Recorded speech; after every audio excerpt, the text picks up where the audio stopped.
باپ اور بیٹے اور روح القدس کے نام میں آمین۔ خداوند کی طرف رجوع کر اور گناہوں کو ترک کر۔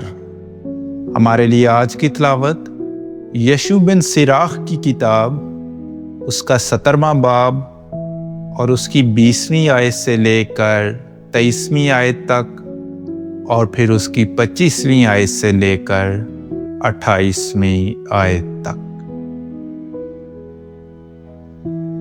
لیکن وہ تائبوں کو صداقت کی طرف رجوع لانے کی توفیق عطا کرتا اور ناپختہ امید رکھنے والوں کو تقویت دیتا ہے۔ پس خداوند کی طرف رجوع کر اور گناہوں کو ترک کر، اس کے حضور میں عاجزی کر اور ٹھوکر کھلانے میں کمی کر، حق تعالیٰ کی طرف پھر اور بدی سے روگرداں ہو اور ناپاکی سے انتہائی نفرت کر۔ عالم اسفل میں کون اسی طرح خداوند کا حامد ہوگا، جس طرح زندگان اس کے مداح خواہ ہیں۔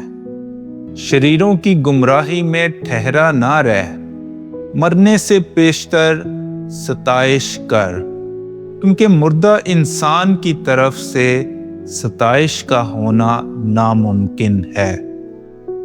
جب تک کہ تو زندہ اور صاحب صحت ہے، خداوند کی حمد کر اور اس کی رحمتوں پر فخر کر۔